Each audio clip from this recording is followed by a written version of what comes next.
Hello friends, I Devang Prajapati from Upanishad Science Academy Limkheda, Standard 12 English Medium, Chapter number 2, Solution, video number 5, in which we are going to see Raoult's law as a special case of Henry's law, as well as Raoult's law for non-volatile substances and ideal and non-ideal solution. So let's start it.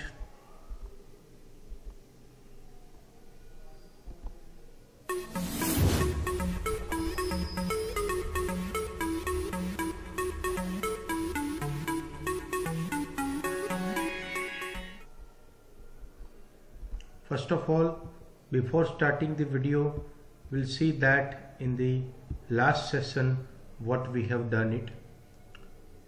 Vapor pressure of liquid solution, then the vapor pressure of liquid solution, in that Raoult's law for volatile liquids and sum of it. Now in this video what we are going to see, that we'll see first Raoult's law as a special case of Henry's law, then vapor pressure of solutions of solids in liquid, then ideal and non-ideal solution. So let's start it.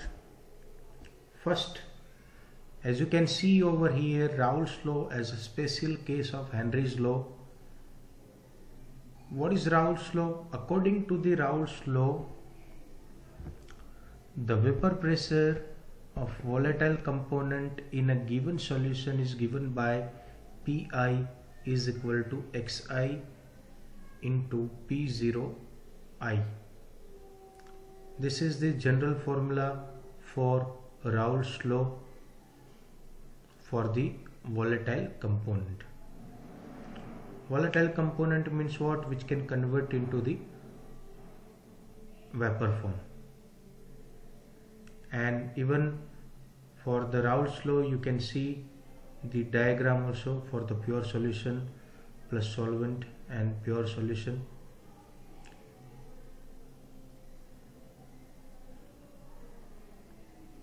Then now the Henry's law, what it says that in the solution of gas in a liquid, one of the component is so volatile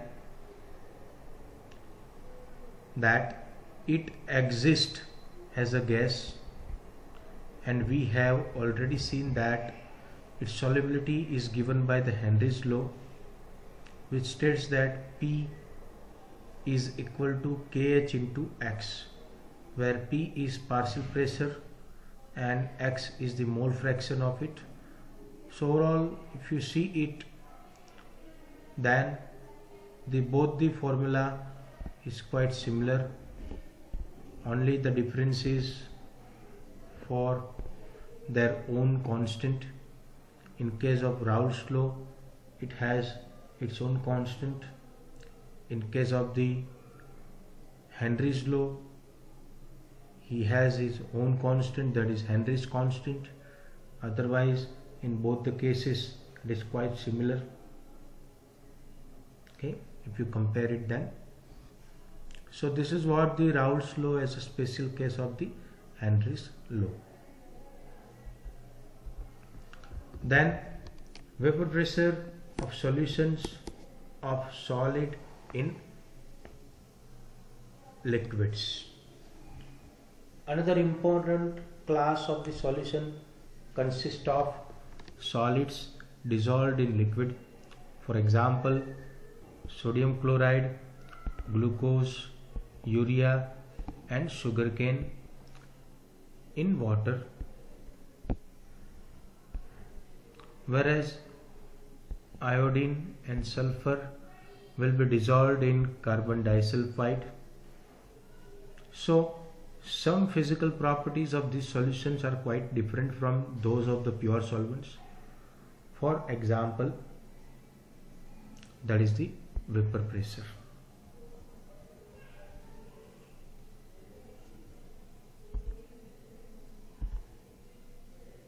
Now, what does it mean by the vapor pressure? You can see in the diagram A that only pure solvent is there, which is converted into the vapor form, completely converted into the vapor form.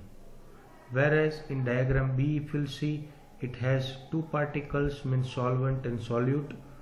So over there, if you'll see, number of particles which are going to convert into the vapor form, it has been decreased as compared to the diagram A. Vapor pressure: liquid at a given temperature vaporize and under equilibrium condition, the pressure exerted by vapors of the liquid over the liquid phase is called as a vapor pressure. Again, liquids at a given temperature vaporize and under equilibrium condition, the pressure exerted by the vapors of the liquid over the liquid phase is considered to be the vapor pressure. Now these already we have been studied in standard 11 in unit number 5. Okay, same thing, liquids at a given temperature vaporized under the equilibrium condition, the pressure exerted by the vapors, from here you can write pressure exerted by the vapors of the liquid over the liquid phase is called as a vapor pressure. Now we'll come back to the diagram. In a pure liquid, means diagram A we are talking about, the entire surface is occupied by the molecules of the liquid. You can see everywhere the molecules of the liquids are there. If a given solution, that is, now we are talking about the B, diagram B, the vapor pressure of the solution in solely from the solvent alone. This vapor pressure of the solution at a given temperature is found to be lower than the vapor pressure of the pure solvent at the same temperature. Means if दोनों का जो temperature है वो same रहेगा, similar रहेगा, तो उसमें आप डायग्राम ए में देख सकते हो कि जो प्योर सॉल्वेंट है, जो वोलेटाइल हो रहे, उसके जो पार्टिकल्स है, नंबर ऑफ पार्टिकल्स पर एरिया वो क्वाइट मोर है, ज़्यादा है. Whereas in case of diagram B if you'll see, then उसमें solvent molecule as well as solute molecule है. तो सॉल्वेंट वोलेटाइल है, whereas solute is it may be volatile, it may not be volatile. So here हमने non volatile लिया है. तो जो solute है वो सॉल्वेंट मॉलिक्यूल्स को अलाउ नहीं करेगा to convert into the volatile phase. Okay, तो ये सिचुएशन है दोनों डायग्राम की. In the solution, the surface has both the solute and the solvent molecules. Thereby, the fraction of the surface covered by the solvent molecules get reduced. देखोगे solvent molecule का amount कम हो जाएगा. Consequently, the number of solvent molecule escaping from the surface correspondingly reduce. आप देखोगे यहाँ पे कि जो solvent के molecule ऊपर जा रहे थे, volatile component थे, ठीक है, वो धीरे धीरे कम होता जाएगा. Thus, the vapor pressure हम बोल सकते हैं कि वो reduce है डायग्राम बी में. ओके, ये बात हमारी हो चुकी है. Now we are going to talk about vapor pressure of solution of solids and liquid. The decrease in the vapor pressure of solvent depends on the quantity. जो vapor pressure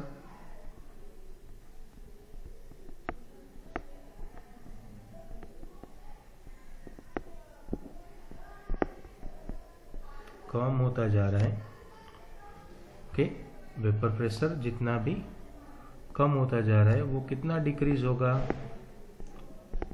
वो किसके ऊपर डिपेंडेंट है? तो they are dependent on the quantity of non volatile solute. Quantity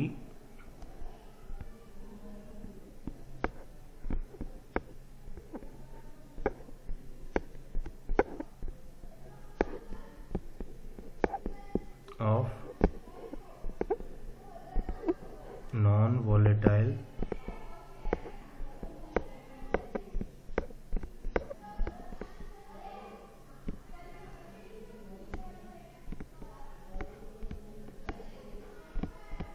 solute. Okay, तो वो कितनी quantity है उसके ऊपर डिपेंडेंट है। Okay, in the solution irrespective of its nature, quantity के ऊपर डिपेंडेंट है। ओके, वो कौन सा नेचर है,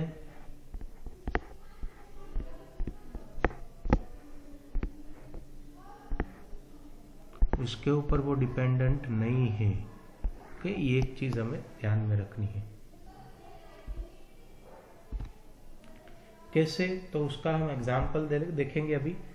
for example, decrease in the vapour pressure of water,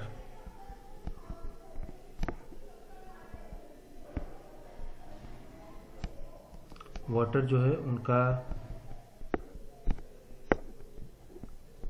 vapour pressure कम होता जा रहा है। कैसे, बाय एडिंग, उसके अंदर हम क्या ऐड कर रहे हैं, by adding the 1 mole of sucrose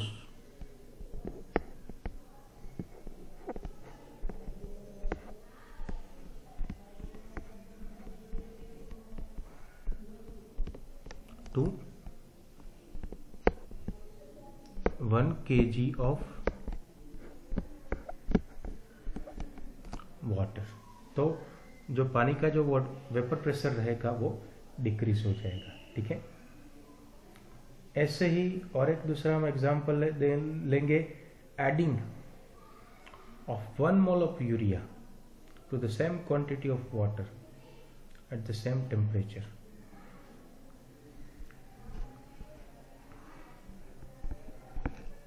urea NH2 CuNH2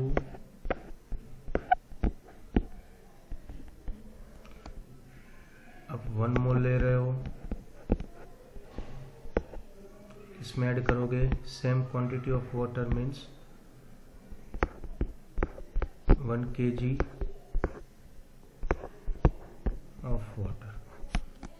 okay, means दोनों के आपने 1 मोल लिए हुए, sucrose as well as the urea.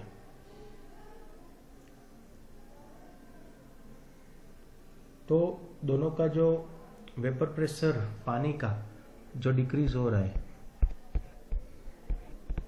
Okay, वो क्वाइट सिमिलर है।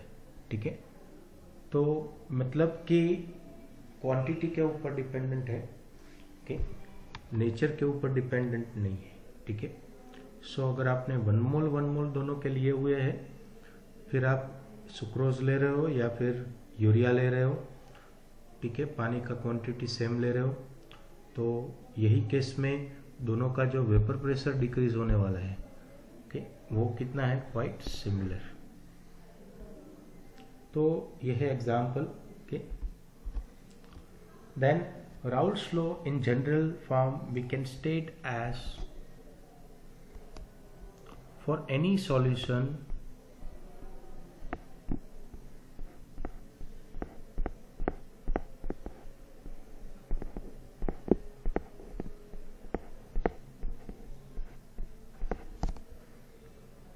the partial vapor pressure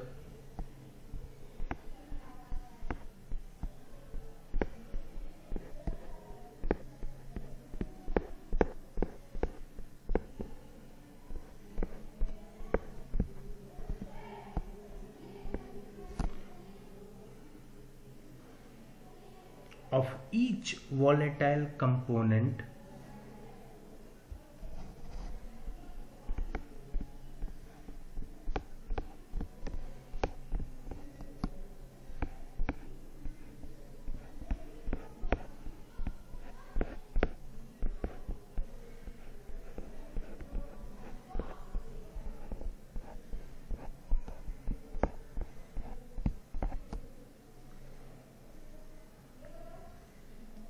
in the solution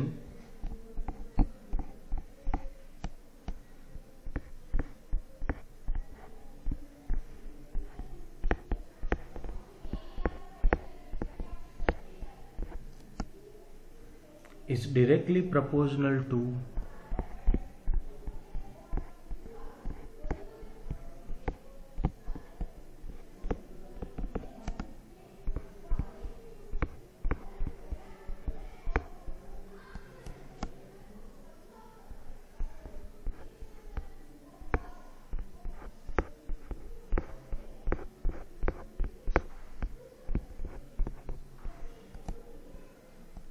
its mole fraction,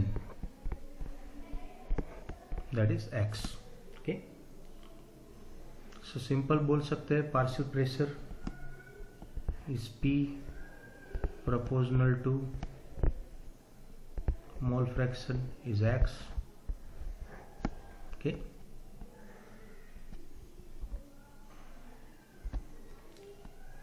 in a binary solution, let us denote the solvent by A and solute by 2. When the solute is non-volatile, only the solvent molecules are present in the vapor phase, ये बात हो गई हमारी, and contribute to the vapor pressure.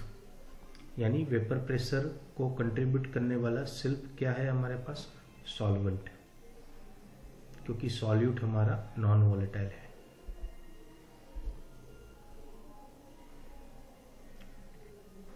Here you can see that the diagram of graph of vapor pressure versus mole fraction of solvent 0 to 1, x solvent, that is mole fraction, vapor pressure of pure solvent, you can see which has been achieved at the highest.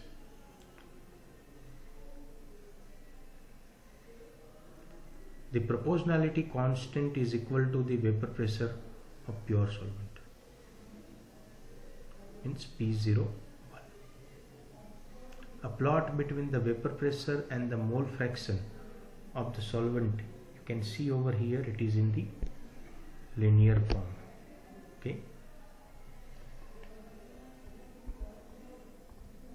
now we are going to talk about two different types of solution. One is called as an ideal solution and second is called as an non-ideal solution. So let's discuss it about it. First of all, what is the ideal solution? So you can say that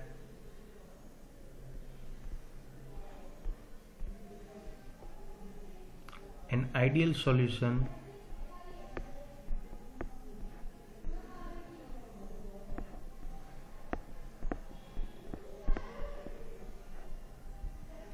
is the solution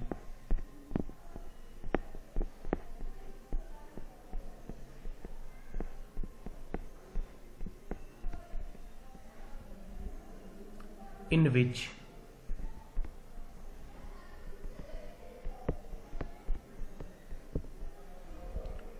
each component obeys, सभी जो component रहेंगे, each component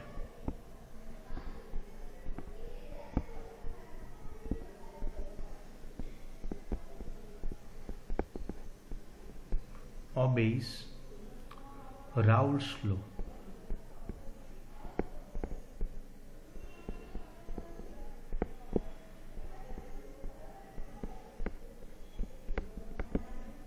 सभी component Raoult के law को follow करेंगे. Under all conditions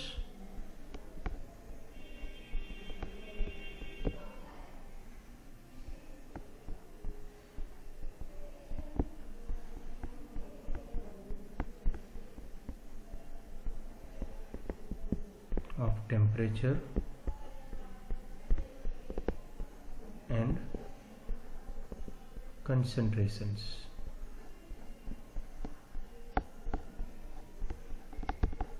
तो ये हो गई बात आइडियल सॉल्यूशन की. आइडियल सॉल्यूशन क्या है?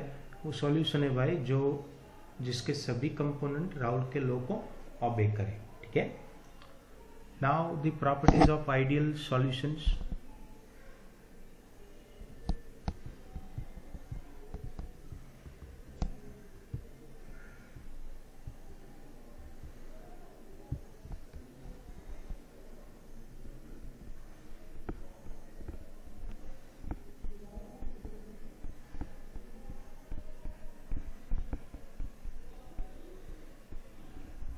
तो सबसे पहले देखेंगे हम delta H mixing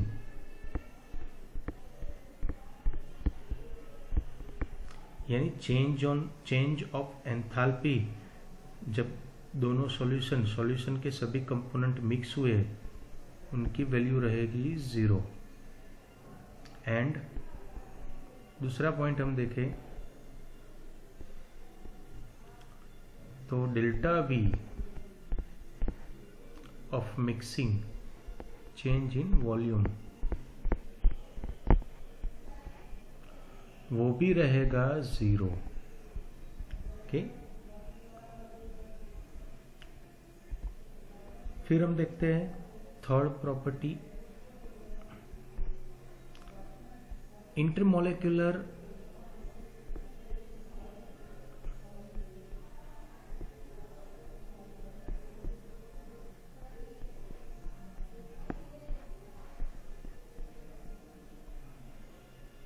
attractive forces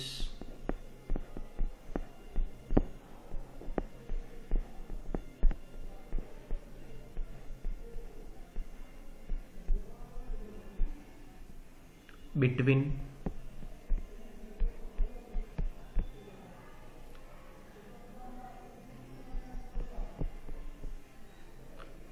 A and A and B and B are nearly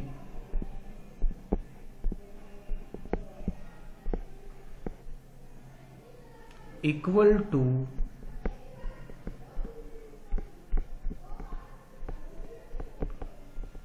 those between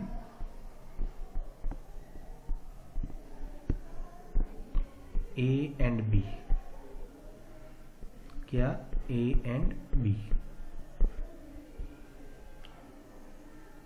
यानी जो अट्रैक्टिव फोर्सेस जो प्ले कर रहे हैं between capital A and capital B, यानी दोनों जब इंडिविजुअली अलग अलग रहते हैं कंपोनेंट ए और कंपोनेंट बी, और जब वो दोनों मिक्स हो जाते हैं मीन्स जो बनेगा ए बी, तो उनका अट्रैक्टिव फोर्सेस जो प्ले कर रहा है बीच में नियरली एक जैसा है। ओके, उतना ज़्यादा डिफरेंस नहीं मिल रहा है। तो उसके हम एग्जाम्पल देखेंगे। सॉल्यूशन ऑफ बेंजीन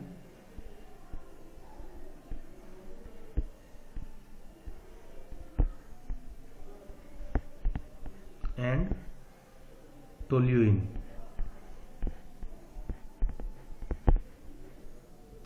और दूसरा एग्जाम्पल हम लेंगे solution of normal hexane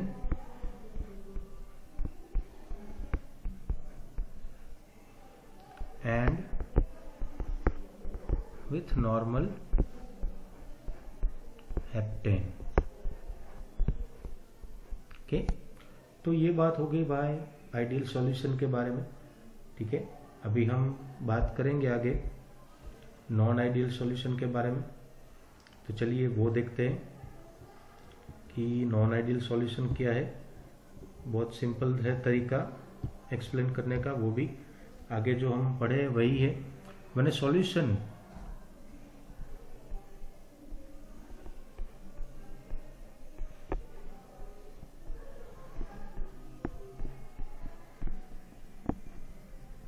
does not obey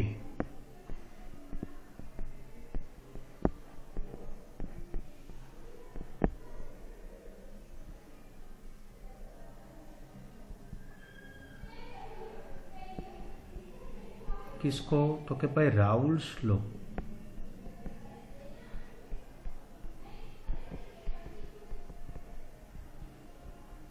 over the entire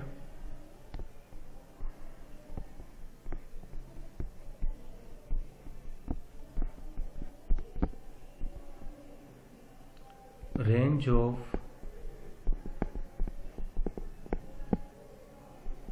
concentration,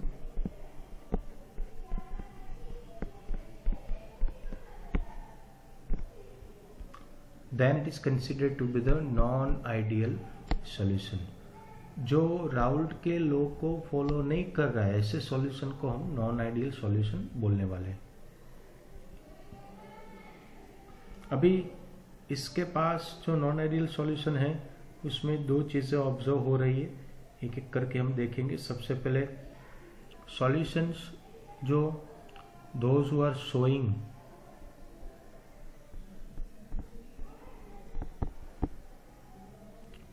positive deviation,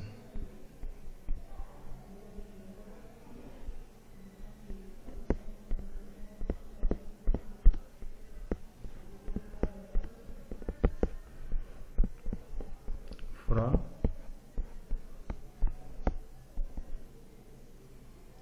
Raoult's law.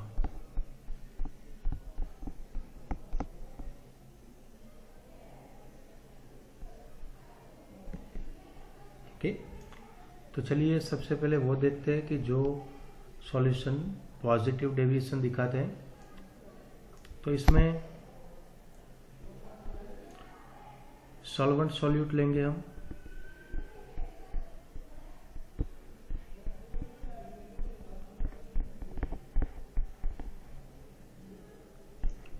A and B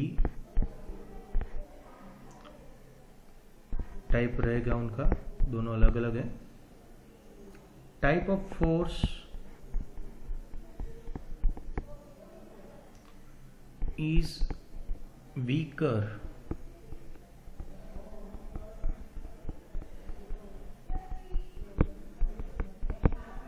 then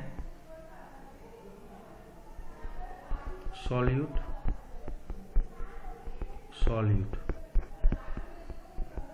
यानी कि बीबी। as well as you can say for solvent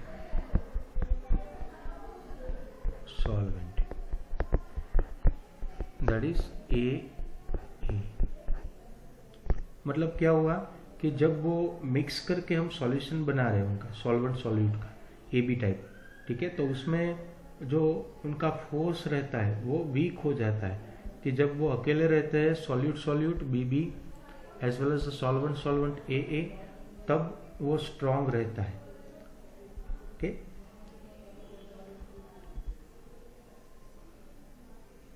फिर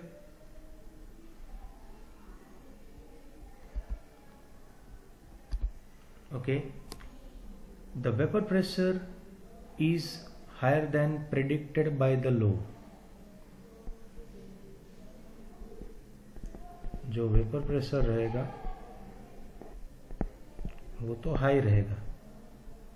बात कर रहे हैं पॉजिटिव डेविएशन के बारे में, ठीक है।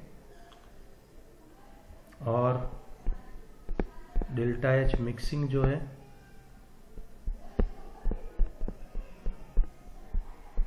उसकी वैल्यू ग्रेटर देन 0। ऐसे ही डेल्टा V मिक्सिंग है, उनकी वैल्यू भी ग्रेटर देन 0 होने वाली है। उनके एग्जाम्पल ले लेते हैं हम। सबसे पहले उसके पहले डायग्राम देख लेते हैं। ये डायग्राम से परिचित हैं हम, वेपर प्रेशर, जिसमें आप देख सकते हो कि मिनट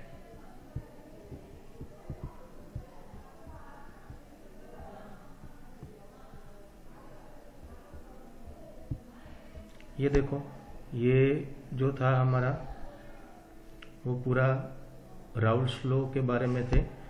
आप पढ़ गए हो लाइन 1, लाइन 2 एंड लाइन 3, याद होगा आप सबको। ये दूसरी लाइन, ये तीसरी लाइन, तो उसमें आप देख सकते हो वेपर प्रेशर ऑफ सॉल्यूशन जो है वो थोड़ा ग्राफ उनका ऊपर बढ़ रहा है। ये डॉटेड लाइन से ग्राफ उनका ऊपर बढ़ रहा है। Okay, in all 3 lines. फिर वो ऊपर की लाइन हो, फिर ये ऐसे नीचे की लाइन हो, या फिर ऐसे ऊपर चढ़ रही है वो लाइन हो, तो सभी में पॉजिटिव डेविएशन मिल रहा है। ठीक है, उनका एग्जाम्पल लेते हैं हम।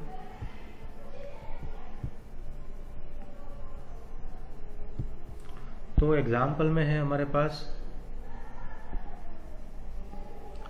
पॉजिटिव डेविएशन के इथेनॉल, याद रखना बच्चों, एंड एसीटोन।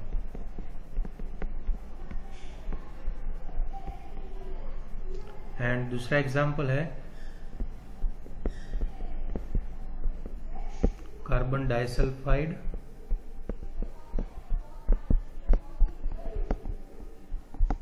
And acetone. ठीक है, ये याद रखना है, एमसीक्यू में बहुत बार पूछते हैं। Example number 1, example number 2। ठीक है, अभी हम बात करेंगे नेगेटिव डेविएशन के बारे में।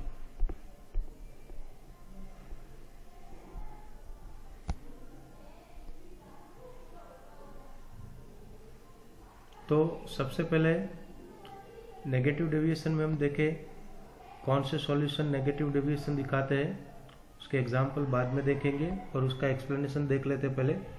सॉल्वेंट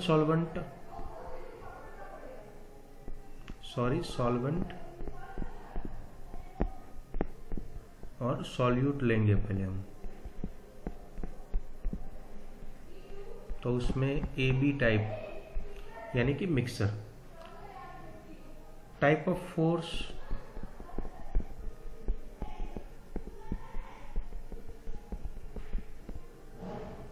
ई स्ट्रॉन्गर, ये लास्ट वाले से अपोजिट है, देन द टू, यानी कि जब ए साथ में रहते हैं, बी साथ में रहते हैं, उससे भी ये वाला जो फोर्स है वो स्ट्रॉन्गर रहेगा। ओके, वेपर प्रेशर के बारे में बात करो, is lower than the predicted value, वो कम होगा। और बात करें कि यहाँ पे उनका जो डेल्टा एच मिक्सिंग होगा,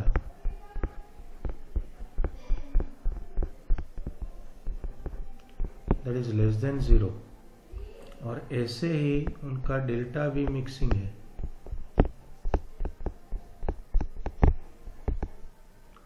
वो भी लेस देन 0 होने वाला है। ओके, उनके एग्जाम्पल ले ले हम। उसके पहले डायग्राम देख लो आप। राउल्ट लॉ से जो पर्पल कलर की लाइन्स है वो नीचे की ओर जा रही है, which shows the negative deviation.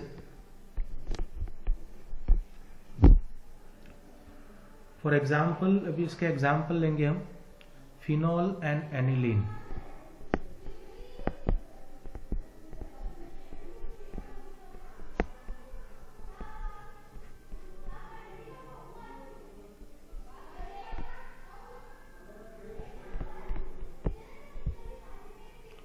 दूसरा एग्जाम्पल ले लेंगे हम, क्लोरोफॉर्म एंड एसीटोन।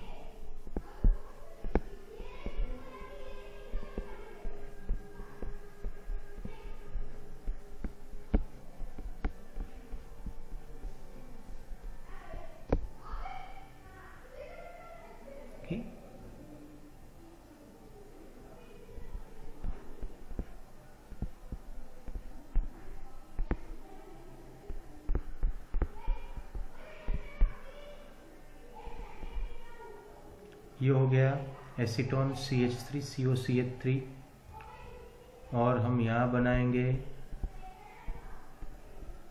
CHCl3 यानी कि क्लोरोफॉर्म। अभी ये दोनों के बीच का जो बॉन्डिंग है उसको हम कलर चेंज कर लेते हैं।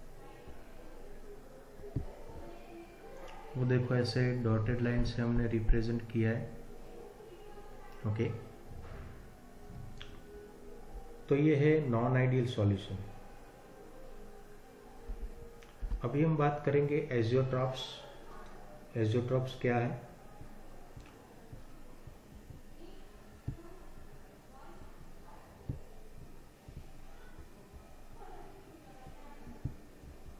तो देखते हैं, some liquids on mixing they form azeotrophs, which are the binary mixtures having the same composition in liquid and vapor phase and boil at the constant temperature. In such cases, it is not possible to separate the components by fractional distillation.